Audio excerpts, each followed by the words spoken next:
Good afternoon, everybody. Welcome to another HM1 in 2021. Today we're going over Bumed Instruction 6300.19.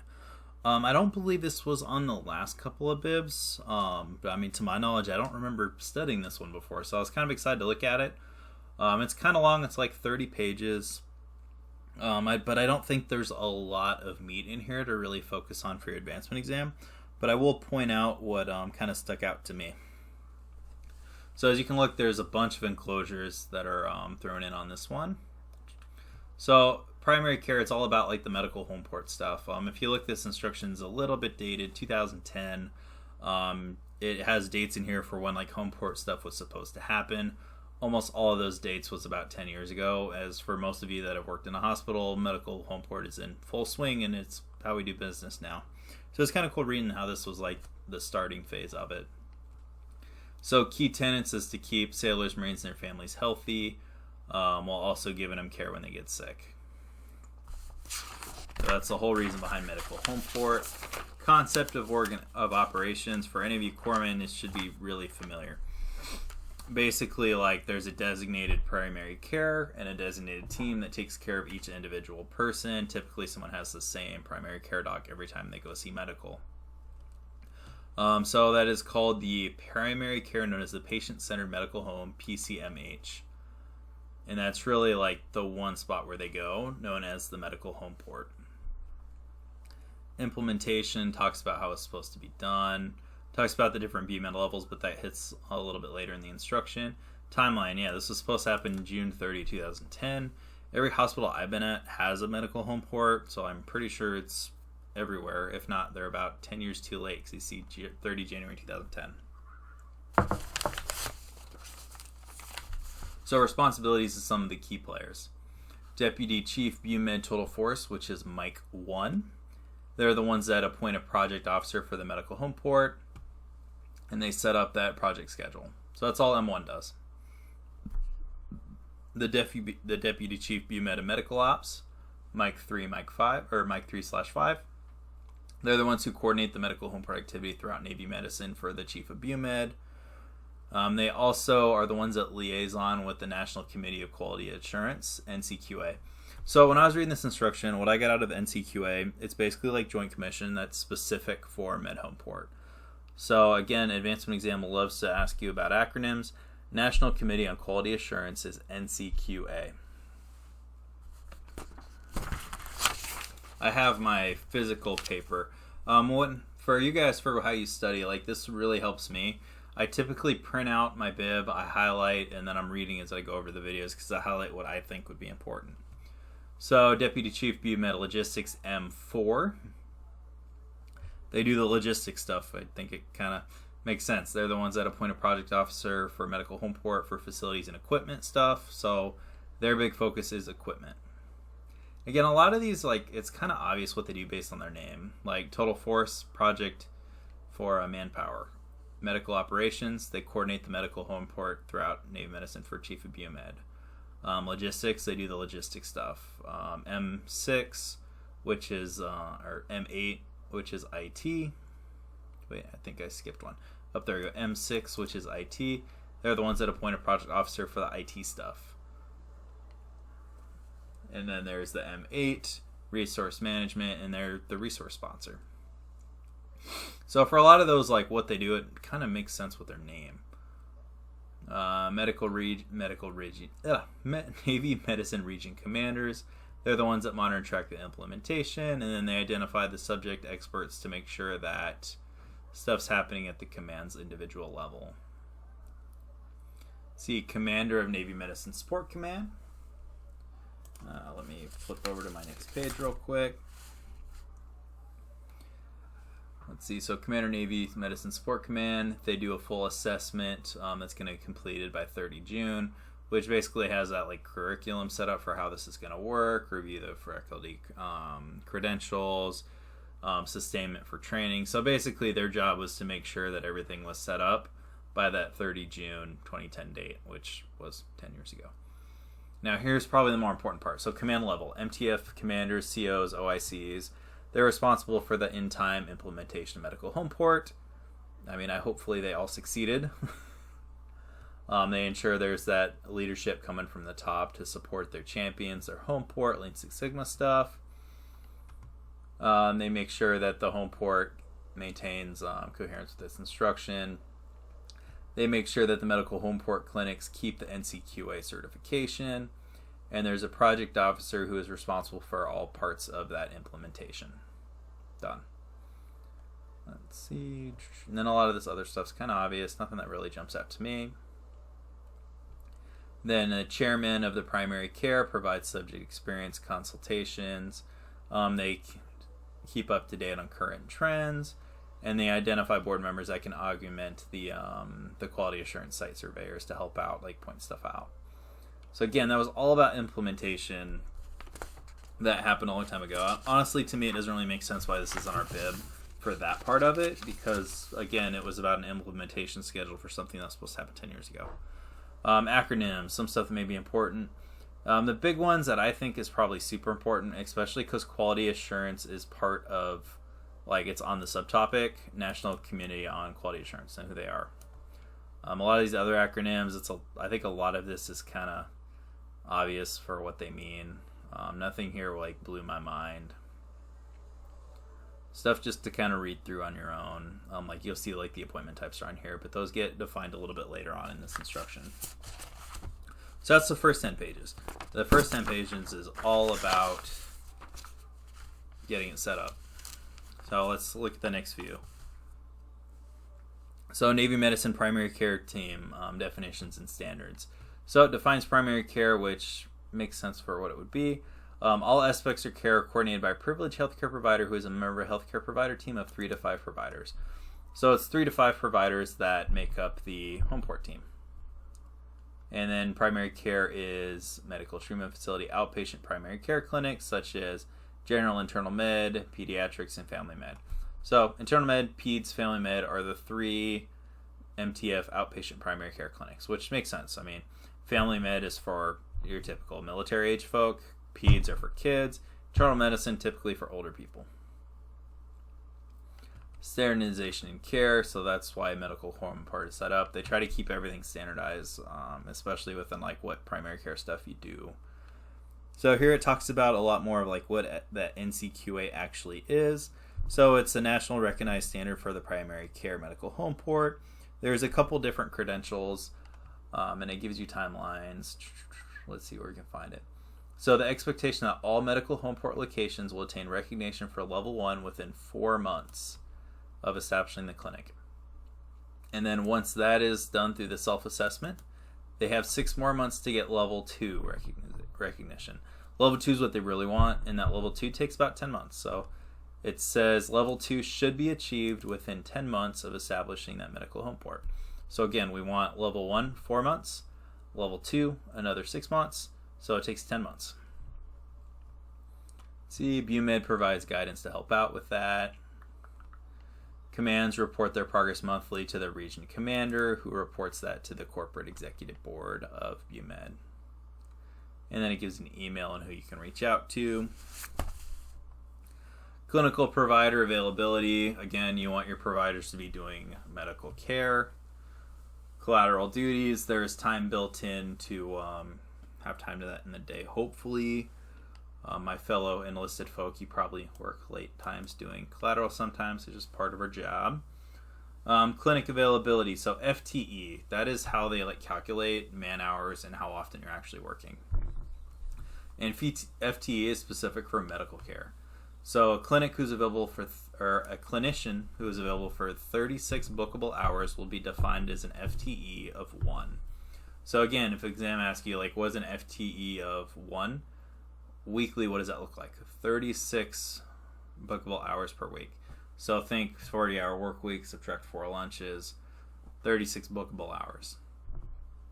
And then that's anything lower than that will be in accordance with Bumed. And then deductions pretty much cannot be waived. Like, you need to work your day. Let's see. Department heads and program directors manage leave, TAD, Liberty. Let's see, there's other stuff that we fall under, such as Navy regs for active duty, federal regulations for GS staff. Clinic support staff availability. So to the greatest extent possible, also have support staff that can help with the providers, and that will be defined a little bit later. Staffing levels. You just make sure you're adequately staffed. It's a very verbose way of saying that. Patient empanelment. This talks about like how many people that providers should realize.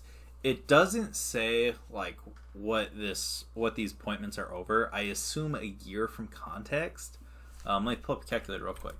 So let's see. If you're supposed to do 36 bookable a year, so let's do 1,100 divided by 36 because you said 36 bookable a week.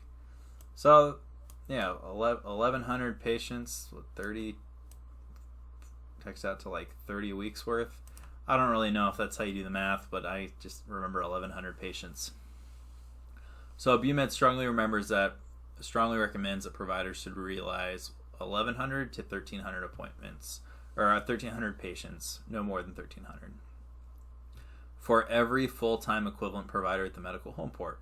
So if you have 5 times 1.1, 5,500.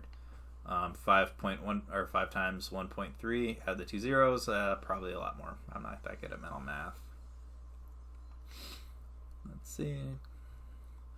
Closed panel. Once we have the NCQA, then the medical home port will serve as a closed panel. So they're only responsible for meeting the needs of their enrolled patients. So you have to be enrolled to be seen here, which again, most clinics now, since it's 10 years old, hopefully our NCQA recognized, unless like a new hospital or a new clinic opens up. But all the old ones should have had this for several years now. The only exceptions to someone not being impaneled: newborns of enrolled patients who are less than 60 days and awaiting TRICARE, as well as any foreign nationals or dignitaries. And also, CNO guidance: MTFs cannot enroll students who are assigned to a command for less than 180 days or 179 days. Let's say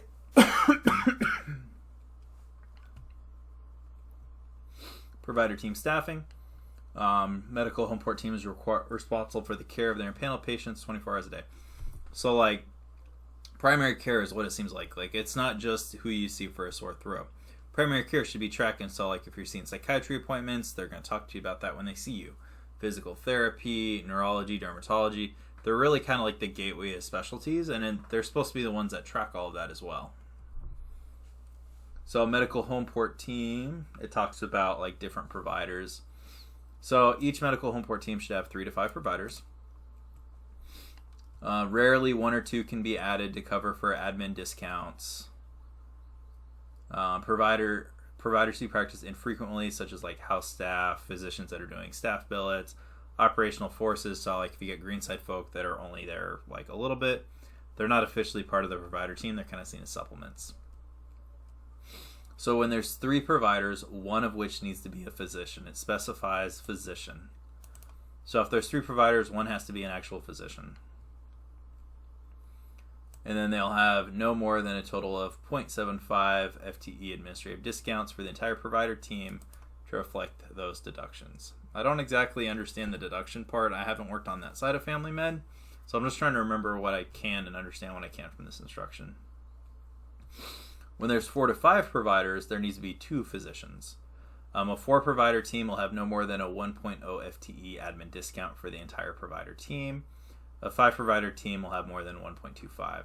So if you look, 3 providers is 0.75, 4 to 5 is 1, 5 is 1.25. So think 0.75, 1, 1.25. It goes up by a quarter every time. I was surprised by this one. Command should strive to ensure at least 50% of the provider team is civilian. It makes sense with like the DHA canceling a lot of corpsman billets, supplementing them with like civilians. They want that continuity, especially from like deployment, PCS, other military requirements. So they want to try to have 50% of your medical home team civilian. Let's see. It talks about there's challenges to do continuity because people PCS all the time. Let's see. And here's a cool chart that talks to you about staffing. I think the big one here is probably like the 1 per whatever enrollees. which there's only 3 of them, and all the numbers are kind of the same. So case management, there should be about 1 to 7,200. Nurse or health educator, 1 to 7,500. Behavioral health, 1 to 7,500. Clinical staff, 0.75 to 1 provider. Ancillary nursing personnel such as corpsmen, LPNs, 2.5. Team clinic nurse, 0.5. Again, FTEs I think is probably something that's a little bit outside of my wheelhouse. I think it's a little bit outside of what we really need to fully understand. But how I read FTE, it's basically a percentage of your time in full clinic. That's how I understand that. So like, I assume team clinic nurse means half their job is doing nurse stuff, the other half time is doing clinic stuff or supervision, whatever that may be. Again, if someone understands that better, and if there's anyone that's a primary care boss, please drop a comment and tell me about your experience, just to help me kind of conceptualize this. Alright, let me... Oh, I got a little bit ahead of myself with pulling up my... So I didn't highlight anything over here. So primary care staff roles and responsibilities. I think a lot of this is kind of intuitive. Cross-training's a thing. We're all familiar with that. Let's see. SEL is supposed to be indirect patient care. Behavioral health provider. They need to meet the... Again, I kind of stick out behavioral health because I work in mental health. Again, it just talks about the ratio, which was covered in that chart earlier. Same with nurse educator. That was also in that chart. Clinic manager. Each medical home port needs to have a clinic manager who is either a military officer doing it as a full-time job or a civilian hired for the job. It says they're supposed to get their training to make sure they do it. At a minimum for a clinic manager, they need to complete the Command Clinic Management course, which is the Navy Medicine Manpower Personnel Training and Education. So Command Clinic Management course required for anyone that's going to be a clinic manager. Let's see. So it basically says, like, if nothing else, if you either can't demonstrate that you have been able to work in clinic management and you haven't completed this course, this basically says you can never be a clinic manager. Just kind of defines what a clinic manager does, which they manage the clinic. They look at performance of our provider availability. Basically, it's what you would expect that a clinic manager would do. Case manager, 1 to 7,200. Pharmacist, nutritional support. Appointment types. If I was to guess, I would say the top things to understand, maybe the ratio of how many members to, like how many is a nurse educator. But I would say probably if I'm asking questions on the HM1 exam, I would focus mostly on these appointment standards because I think it's what most corpsmen are expected to know, just when you're booking appointments for people. So if I was to guess, this enclosure is probably the most important part of this instruction for taking the exam. You know, the first 10 pages, it's all about implementation that already happened many years ago. The second part just kind of talked about like some clinic manager stuff, what NCQA is. So again, NCQA, that's important. And appointment types. So there are 4 appointment types used in medical home port. One is acute or open access appointment time. So acute is patients that need to be seen within 24 hours, and OPAC are same calendar day. So acute could mean they came in at 12, I'm going to see them tomorrow at 12. OPAC is you need to see them before the end of the day today. So EST, established, so patients that can be seen within a week. Wellness, only used for patient wellness and preventative service. Well, maybe substitute for EST in those type of appointments and can't be used for any other type of appointment. All well will be within a week. So if you notice, the appointment types are either within a day or within a week. Procedures, that's where the PROC comes in. Let's see. Primary, They may be booked either a PROC code or a specialty code. So if someone does procedures, it's either PROC or SPEC. And that's it. So those 4 broad appointment types are all people use. So one, either acute or open access, EST, well, or procedures, which is proc or spec. And that's it. 2 factors. So 1, medical acuity, what's your triage, and 2, what works with the patient. It says in all instances, a patient that wants to be seen that day will be seen that day. Deferring patients to another day who desire a same-day appointment is not authorized. So it says specifically if they want to be seen within a day, you have to see them within a day. I'm curious how that works logistically, because I think it's strong that it says will not be, because I get it. Sometimes people are busy. Anywho, civilian experience suggests 50% people request primary care appointment want to be seen the same day. That makes sense, because I know in my life when I'm sick, it's either I'm fine, I don't need to see a doctor, or I'm sick, I need to see somebody as soon as possible. So it makes sense to me that 50% want to be seen the same day. Let's see.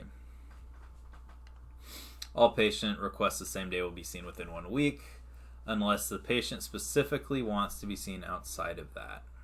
So, appointment mix. So the clinic manager will check that mix and make sure it's set up.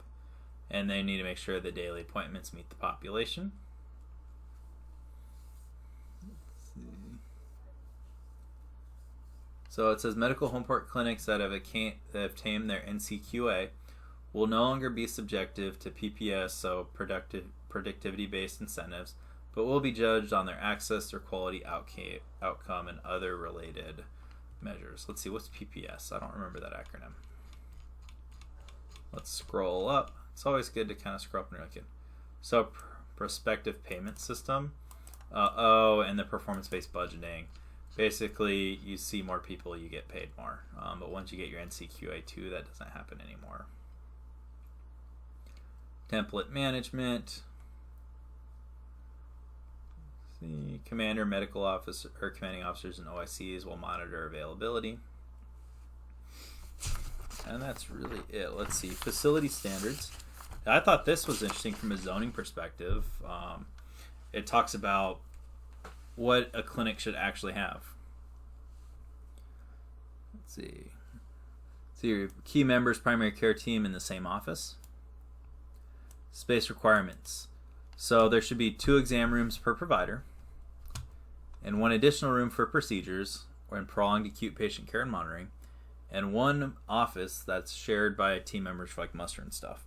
So if you think about it, at a bare minimum, a medical home port needs 4 rooms, 2 exam rooms, 1 procedure room, and 1 office that can be shared by team members. So primary care, they may have multiple teams. That the teams must have at least 1 conference room, space of sufficient size for integration of mental health stuff, and ancillary support services should have the space to do their job. So like your front desk, admin area.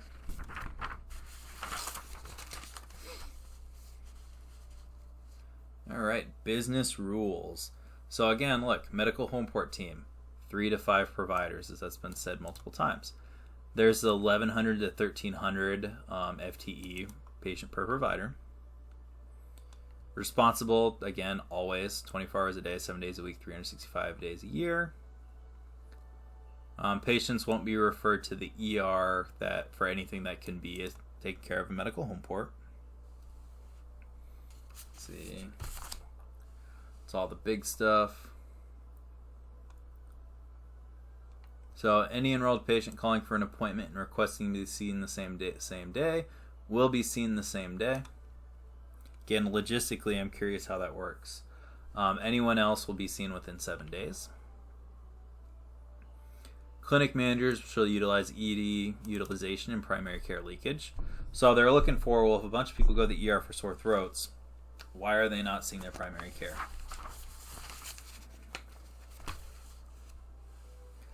After hours coverage. Didn't really see anything big there.